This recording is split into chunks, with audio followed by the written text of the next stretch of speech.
A journey of 1,000 miles starts with one step. I'm sure we've all heard of this saying at least once in our lives before, and I'm definitely no exception to that. I must admit, when I was younger, I thought that whoever came up with this saying was, well, rather obvious to say the least. I mean, of course, any journey, regardless of its length, has to start from somewhere. Of course, you don't just magically appear at the end of the finish line, bypassing all of the obstacles and roadblocks along the way to success, because if that's the case, then sign me up. However, all jokes aside, from that moment up until where I am standing here today, I started to realize that the true significance of this proverb extends beyond the capacity of 9 words and became perhaps one of the best pieces of advice that I had ever received in my life. With this quote, I realized the true significance of stepping out of our comfort zones, as well as the best things may not always be the ones that we are already familiar and comfortable with. Growing up, my family and I would always do one sport together in the winter, with this sport being cross-country skiing. At the time, I did generally enjoy doing the sport recreationally, but was never particularly interested in joining a competitive club. As time passed, I continued to ski for fun, but as I was getting older, so was my love and interest for the sport. For quite some time, I was no longer interested in going with my parents to the countryside on a Sunday morning, not intrigued by the seemingly boring idea of walking on snow. That was the case until just recently, when I put it upon myself to re-spark the passion that I once had for cross-country skiing and get back into the sport after many years. So I did what I thought was the most logical thing to do. And as a 15-year-old kid with essentially zero cross-country skiing technique and skills, I decided to join a high-level competitive cross-country skiing team. Now, I'm not entirely sure what exactly I was thinking when I made that decision and why I decided to step that far out of my comfort zone, but one thing I do know for sure is that taking that first big step is like stepping into the unknown. You might know what to expect, but in reality, that can't be any further from the truth. For example, imagine that time when you're stepping on snow in a field that at first glance seems to be rather big, the snow is quite shallow and really compacted. But then when you take that first step, you realize that your foot sinks a lot deeper beyond the surface than you initially expected it to sink. Well, the same concept can likewise be applied to my cross-country skiing situation.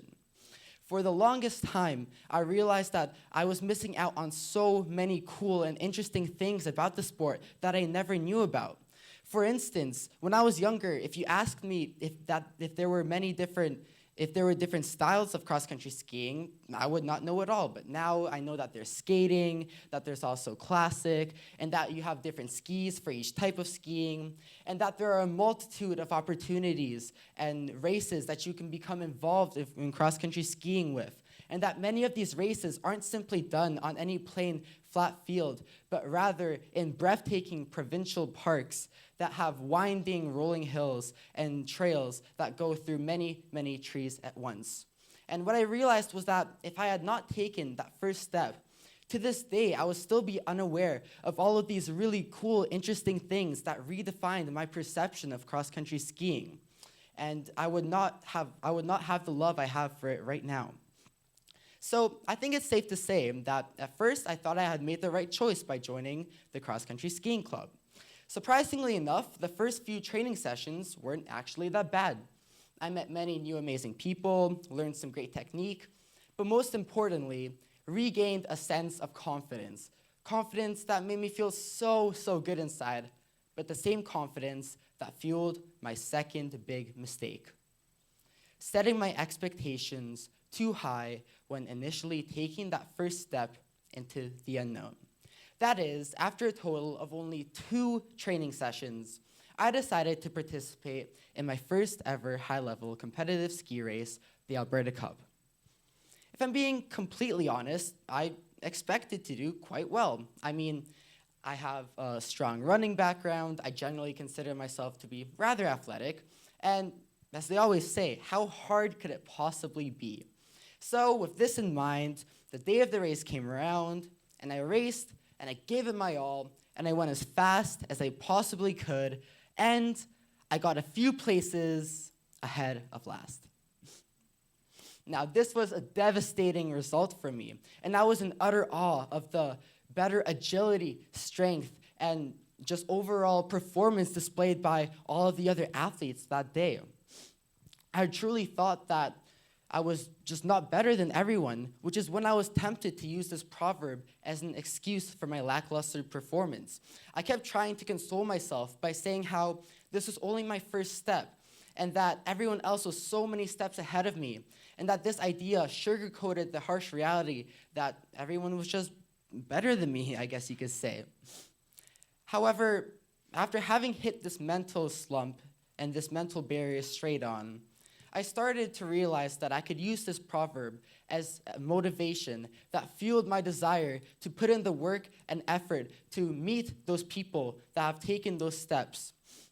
I realized that all those people that I look up to and admire, people who have insane accolades, insane times, and insane results under their name, likewise started with that first step where I am right now. And so, with this in mind, I decided to sign up for a second cross-country skiing race, this time a long-distance one. And for this race, I truly trained as hard as I possibly could. I truly tried to emphasize the idea of taking as many steps forward as I can, trying to get away from my rather not so positive experience with that first step. And so, with that in mind, the day of that big race came around once again, and similar to the last race, I raced, I gave it my all, and I went as fast as I possibly could, and this time, I am proud to say I got first in my age group. So, you may be wondering, how do these experiences about cross-country skiing relate to your life? Well, each journey, no matter how big or small, starts with that monumental first step. Whether it be going off of the groomed tracks and being rewarded with the fresh feeling of luscious powder beneath your skis, or even trying an activity that you never knew before, taking that first step is the main key to cultivating our imaginations and perhaps realizing that the best things may not always be the ones that we are most comfortable with. And fair warning, like I experienced, the first step may not always be the most happy step that you remember. For me, my first step was realizing that perhaps I was not that many, that everyone else was so many steps ahead of me. But to contrast that, now that I think about it, I think that was my most memorable step that I took. That step helped me to realize that no matter what I put my mind to, regardless of where I start on my journey, that whatever I can put my mind to, I can eventually achieve in the future if I put enough hard work and dedication. So the next time you're considering whether or not to take that first step, remember that even the greatest of all time started where you are right now, about to take that first step into the unknown. And that even the most obscure and unlikely of steps may be the beginning of a journey that you will never forget for the rest of your life.